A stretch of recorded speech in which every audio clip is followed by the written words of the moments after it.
Hey, what up everybody, it's your boy, WavyKidz, you already know the vibes.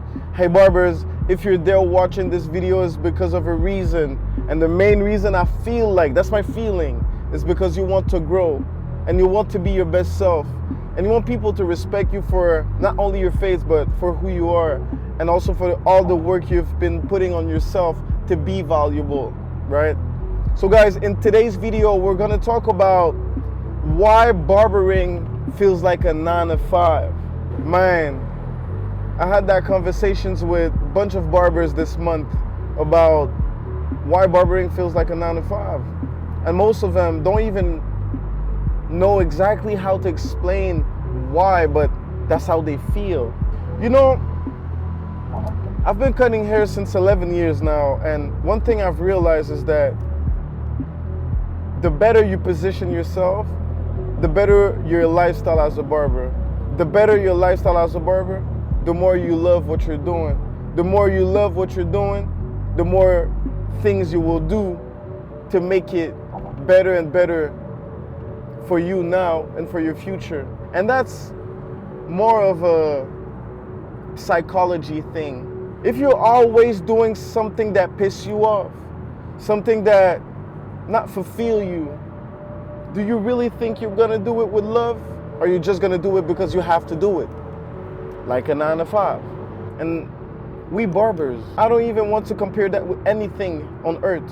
Barbering is unique. Cutting hair, being a barber is a unique talent, work of art. And I'm not even gonna say God gift. You know what? Because barbering itself, everybody can be a barber, but not everybody can be the best barber. And to be the best barber, it leads to a lot of work on yourself, because being high value as a barber is not only about your fades, it's not only about the way you cut hair, but mostly about how you make people feel when they're on your chair. You know, I see some barbers, man, that's all they want. You know, they want to have the best skills. They go there and there, take this course, learn new skills, but man, stop spending all that money on your skills and spend that money on yourself. And the first thing, like I love to say, if you don't take care of yourself, you might hate me for that one. But the first thing you should do is go and take yourself a gym membership. You can't be out there thinking you're the best example for your clients and not even being in shape. And my definition of a high value barber, it's you being your best self, putting all the energy on yourself to be so valuable that people recognize you for you and not only for what you do. And once again, it comes down to the same point. If you do things for yourself and you want to be high value, then you're doing your truly best to stand out. You're not gonna treat barbering like a 9 to 5. And if you treat it like a 9 to 5, it's because you're doing something wrong. And the thing that you do wrong is that you put all your energy on your skills and not who you are. And let me tell you something, and that's a sentence from Denzel Washington. To get something you never had, you have to do something you never did. Being a barber and cutting hair since years and always doing the same thing and not experiencing better things, and also not doing the most for yourself, which is something that you never did, you will never get. So obviously you have to do something you never did to get something you never had. And the thing that you have to do is work on yourself. And something that I've realized while coaching barbers is that the problem we face as barbers is our traumas. Because if you think about that, you're a barber, right? What is your biggest blockage as a barber? Your biggest blockage? I mean, there's exception for sure, but when you think about it, your biggest blockage most of the time is things that you've been through in the past or that's going on in your life right now that block you mentally from taking the action or changing something or applying things that you always wanted to apply, which is putting things into actions once again. So logically speaking, most of the thing we face is things that we have to overcome by working on yourself.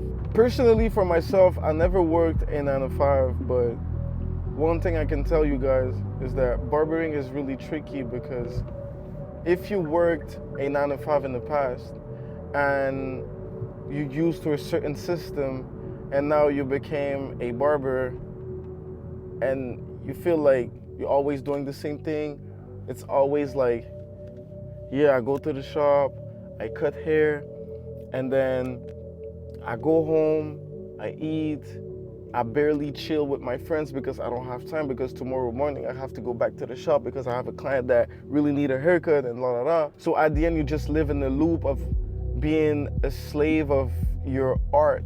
If you worked in 9 to 5 before, like I said, and you're used to that system, indirectly you will implement the same system of a 9 to 5 in your life. So there's plenty points that will make you use and treat barbering like a 9 to 5. It can be your traumas, it can be your past experience, which is working at a place, whatever what it is, and the fact that you're not aware of what's going on because you live on autopilot. And that's the reason why I'm telling you guys, working on yourself is key. That's key. Because when you work on yourself and you start to do everything that you have to do to be your best self, to look at yourself in the mirror and being like, man, I'm proud of you, man. I'm proud of you. You did good. Good job.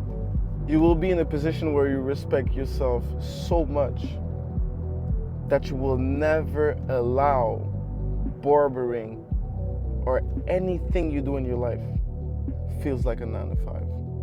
Never.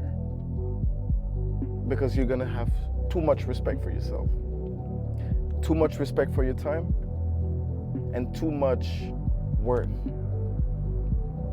to live like this. Anyway, barbers, I have to go do my house call, so see you guys.